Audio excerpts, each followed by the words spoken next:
Xiaoyan terkejut ketika menyadari gadis tersebut adalah Xinlan. Tetua Sugian segera menghela nafas kemudian berkata ternyata itu kamu gadis nakal. Mendengar hal itu Xiaoyan segera bertanya apakah Tetua Sugian mengenalnya.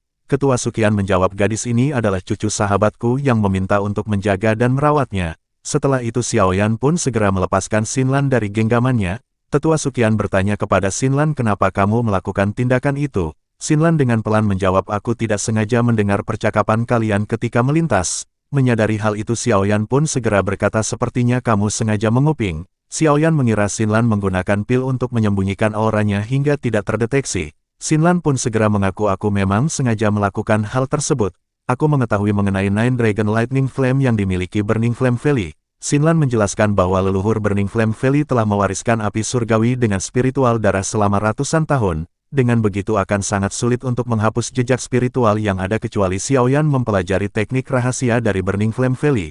Singkatnya Xiaoyan takkan bisa menggunakan Nine Dragon Lightning Flame tanpa teknik rahasia. Mendengar penjelasan Xinlan Xiaoyan tanpa sadar mengerutkan alis kemudian bertanya kepada Suqian apakah itu benar. Suqian berkata aku tidak mengetahui hal tersebut namun melihat latar belakang dari Xinlan seharusnya hal itu adalah benar. Xinlan berasal dari dataran tengah benua Qi yang disebut juga Central Plain. Xiaoyan terkejut ketika mendengar nama yang asing di telinganya kemudian bertanya kepada Ketua Suqian.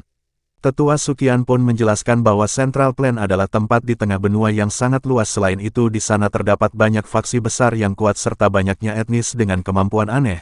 Hal itulah yang menjadi daya tarik para ahli kuat untuk datang ke Central Plain karena banyaknya orang kuat. Sepertinya di sana juga kamu bisa mencari informasi mengenai gadis dengan klan misteriusnya. Xiaoyan merasa sedikit tercengang terlebih ia mengingat mengenai Sun Er namun tak lama ia pun segera pulih kemudian bertanya kepada Xinlan mengenai Burning Flame Valley. Xinlan berkata sebaiknya kamu lupakan untuk mendapatkan api surgawi dari Burning Flame Valley. Hal itu dikarenakan karakter mereka yang sangat keras dan kejam terhadap orang-orang yang mengancam kehidupan mereka terlebih dengan teknik rahasia yang sulit untuk dipelajari mengingat mereka juga tidak akan mau mengajarkannya. Mendengar itu Xiaoyan bertanya apakah kamu memiliki metode lain? Xinlan menarik nafas kemudian menggelengkan kepala dan berkata aku tidak memiliki metode lain namun aku dapat menyarankanmu mencoba mendapatkan api surgawi lain. Xiaoyan terkejut ketika mendengar perkataan Xinlan dan bertanya apa maksud kamu? Xinlan segera berkata kamu akan sangat tertarik dengan api surgawi yang satu ini, selama kamu memiliki kemampuan untuk mengambilnya maka api surgawi tersebut akan menjadi milikmu. Perkataan Xinlan semakin membuat Xiaoyan penasaran dan meminta Xinlan untuk menjelaskannya. Xinlan segera berkata sebelum itu kamu harus menjawab pertanyaanku terlebih dahulu. Xiaoyan pun mengangguk kemudian Xinlan bertanya apakah kamu seorang alkemis di tingkat 6. Xiaoyan pun mengangguk kemudian Xinlan terlihat agak gembira setelah mengetahui jawaban darinya. Xinlan lanjut berkata aku akan memberikan informasi mengenai api surgawi dengan satu syarat. Xiaoyan pun mengangguk kemudian Xinlan berkata aku akan memberikan informasi dengan syarat kamu harus membantu Kleku kembali menempati posisi penting di Pil Tower. Xiaoyan terkejut setelah mendengar persyaratan dari Xinlan. Ia jelas mengetahui berurusan dengan Pil Tower bukanlah hal yang sangat mudah. Ketua Suqian segera berkata apa yang kamu inginkan merupakan hal yang sangat sulit mengingat dengan kemampuan Xiaoyan saat ini akan sangat mustahil. Hal itu dikarenakan seseorang setidaknya harus berada di tingkat 7 agar memiliki kualifikasi. Xinlan membalas dengan kemampuan Xiaoyan saat ini hal itu memang tidaklah mungkin namun mengingat Xiaoyan telah menjadi alkemis tingkat 6 di usia yang sangat muda maka hal itu akan menjadi mungkin. Perkembangan pesat Xiaoyan dapat dikatakan tidak ada yang mampu menandinginya di Pil Tower. Dengan begitu maka Kleku akan memiliki kemampuan ketika Xiaoyan telah berada di tingkat 7. Xiaoyan merenung memikirkan mengenai tawaran dari Xinlan. Hal itu membuat Xinlan menjadi pesimis dan menampilkan wajah sedih dan berniat untuk pergi. Namun Xiaoyan segera berkata aku tidak mengetahui seberapa sulitnya untuk membantu Klemu. Aku juga tidak dapat menjamin akan berhasil namun aku dapat memastikan akan membantu dengan semua kemampuan yang aku miliki. Xinlan tanpa berpikir panjang segera mengangguk dengan ekspresi yang sangat senang. Xiaoyan pun merasa sedikit lega kemudian berkata saat ini giliranmu untuk memberikan informasi kepadaku. Setelah itu Xinlan segera bertanya apakah kamu pernah mendengar 3000 Burning Flame. Xiaoyan seketika terkejut mendengar nama api surgawi yang satu ini. Ia tentu mengetahui mengenai api surgawi. Xiaoyan menyadari 3000 Burning Flame yang sering disebut juga 3000 Star Constitution karena terbentuk pada saat bintang berjatuhan. Dikatakan bumi menjadi gelap dengan gunung-gunung yang terbelah ketika api surgawi ini tercipta. Selain itu Xiaoyan benar-benar tertarik dengan api surgawi yang berada di tingkat 9 peringkat api surgawi karena kemampuannya yang unik. Selain panas api yang luar biasa, seseorang yang memiliki api tersebut dikatakan akan memiliki tubuh yang tidak bisa mati. Hal itu dikarenakan kemampuan menyembuhkan diri yang sangat cepat dari luka di tubuh seseorang. Tentu saja hal itu bukan berarti seseorang akan abadi dan terhindar dari kematian. Jika serangan mengenai jantung, kepala dan titik vital lainnya, maka api tersebut takkan sanggup untuk menyembuhkannya. Seketika kegembiraan muncul di wajah Xiaoyan ketika memikirkan hal tersebut, membuat Xinlan menyadari apa yang Xiaoyan pikirkan. Setelah itu Xiaoyan pun segera bertanya bagaimana caranya mendapatkan api surgawi itu. Xinlan berkata, kamu bisa mengambilnya di Pil Tower jika kamu memiliki kemampuan. Seketika kegembiraan berubah menjadi kebingungan dan langsung berpikir hal itu akan sangat sulit. Pil Tower adalah faksi alkemis yang sangat besar dan keberadaannya bahkan ditakuti oleh Hall of Soul. Xiaoyan berpikir bagaimana mungkin ia dapat masuk dan mengambil api surgawi dengan sangat mudah. Di sisi lain Ketua Sukian juga mengerutkan alis kemudian berkata hal itu akan sangat sulit untuk dilakukan. Xiaoyan mengangguk kemudian berkata Pil Tower jelas takkan mudah untuk melepaskan api surgawi yang mereka miliki. Xinlan berkata, kamu tidak perlu khawatir. Aku mendapat informasi ketika klanku masih menjadi salah satu tetua di sana.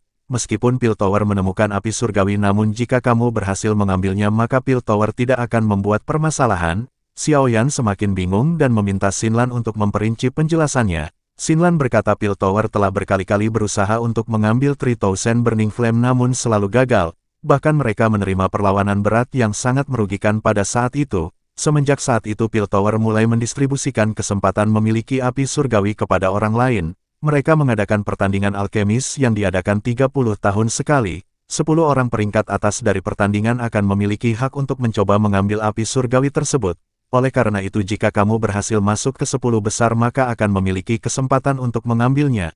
Tentu saja hal itu akan berhasil jika kamu memiliki kemampuan untuk mengambil dan menaklukkan perlawanan dari 3000 Burning Flame. Xiaoyan segera mengangguk dan memikirkan apa yang dikatakan oleh Xinlan. Setelah agak lama Xiaoyan berkata selalu ada resiko untuk mendapatkan sesuatu yang berharga. Jadi aku akan mengambil kesempatan itu dan menaklukkan 3000 Burning Flame. Mendengar perkataan Xiaoyan Tetua Sukian segera berkata kamu harus mempersiapkan diri sebaik mungkin. Meskipun kamu saat ini seorang alkemis tingkat 6 namun di Pil Tower akan ada banyak orang yang berkemampuan yang menakutkan. Xiaoyan mengangguk sambil tersenyum merasakan terharu atas perhatian dari Tetua Sukian. Xinlan segera bertanya kapan kita akan pergi ke Central Plain mengingat jarak yang sangat jauh maka kita harus berangkat secepat mungkin. Xiaoyan mengangguk kemudian berkata kita akan berangkat setelah mengatasi permasalahan menara pelatihan.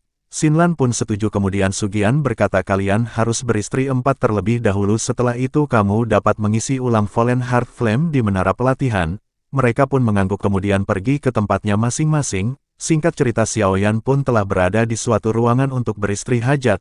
Tak lama Xiaoyan mengeluarkan tulang sayap binatang ajaib. Setelah itu Xiaoyan pun mengeluarkan gulungan emas teknik terbang dari Sekte Angsa Emas. Perlahan Xiaoyan mulai membaca semua tahapan pembuatan sayap terbang yang sangat langka tersebut. Setelah selesai Xiaoyan mengerutkan alis mengingat banyaknya bahan yang diperlukan namun hal itu dapat diatasi dengan bahan-bahan yang telah dikumpulkan. Hal yang paling membuat saya pusing adalah persyaratan menghilangkan aura binatang ajaib dari dalam tulang mengingat tulang sayap berasal dari binatang ajaib tingkat 7 pasti akan sangat sulit. Xiaoyan perlu meningkatkan kecepatannya mengingat ia akan pergi ke Central Plain di mana banyak orang kuat di sana. Tentu kecepatan terbang sangat dibutuhkan ketika merasa tidak sanggup untuk menghadapi lawan yang kuat. Dengan begitu Xiaoyan dapat dengan mudah melarikan diri dari lawannya. Kecepatan terbang yang bahkan sulit ditandingi dengan kecepatan seorang elit di tingkat Douzong pasti akan sangat membantu. Setelah memantapkan diri Xiaoyan pun segera memejamkan mata dan kekuatan spiritualnya segera menyerbu tulang sayap. Seketika Xiaoyan memasuki ruang dimensi lain di mana terdapat sosok mata yang menatapnya dengan tajam. Ia berpikir apakah ini aura yang terkandung dalam tulang tersebut.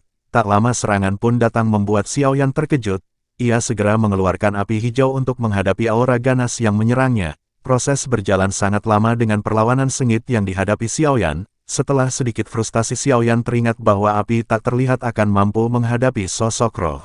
Xiaoyan berpikir tampaknya api tak terlihat juga akan berpengaruh pada aura seperti itu. Akhirnya Xiaoyan memfokuskan diri dengan api tak terlihat untuk menyerang aura ganas tersebut. Usahanya ternyata membuahkan hasil di mana aura terus menghindar seolah-olah ketakutan. Xiaoyan mulai melebarkan jangkauan menyerangnya hingga setelah agak lama aura pun berhasil dibungkus api tak terlihat. Proses berjalan cukup lama hingga akhirnya Xiaoyan membuka mata ketika aura pun menghilang. Setelah itu Xiaoyan segera mengekstrak tulang menjadi cairan dengan api hijau. Kekerasan dari tulang benar-benar membuat proses berjalan cukup lama hingga akhirnya perlahan tulang mulai meleleh menjadi cairan yang berputar di sekitaran api. 2 hari telah berlalu dengan tulang yang akhirnya mencair secara utuh. Setelah itu Xiaoyan melemparkan beberapa bahan lain yang dibutuhkan hingga semuanya tercampur. Setelah itu Xiaoyan langsung masuk ke proses pembentukan dengan penyelesaian yang cukup lama. Sayap berhasil dibentuk kemudian Xiaoyan segera menuangkan setetes darahnya yang langsung meresap ke dalam tulang.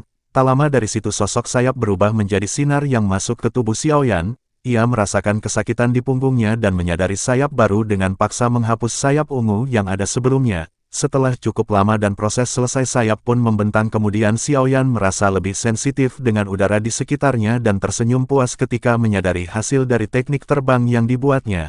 Ia pun menarik sayap kembali dan menghembuskan nafas lega setelah proses panjang yang dijalani. Setelah semuanya selesai Xiaoyan pun memutuskan untuk keluar kamar dan terkejut ketika melihat dokter peri kecil telah menunggunya. Dokter peri kecil segera berkata akhirnya kamu keluar juga. Xiaoyan tersenyum kemudian bertanya bagaimana keadaan racun tubuhmu. Dokter peri kecil menjawab aku masih dapat menahan letusan kecil yang timbul dan aku masih mampu bertahan selama 1 tahun. Xiaoyan merenung sejenak kemudian berkata kamu tidak perlu khawatir karena tinggal 1 bahan lagi yang kita butuhkan. Tidak akan terlalu sulit untuk mencari inti monster yang menjadi persyaratan untuk memurnikan pil pengendali racun tubuh. Dokter peri kecil mengangguk kemudian berkata kamu telah ditunggu ketua Sukian dan tetua lainnya. Mereka akan membahas metode penanganan menara pelatihan jangka panjang. Setelah itu Xiaoyan dan dokter peri kecil pun segera pergi menemui tetua Sukian di suatu ruangan.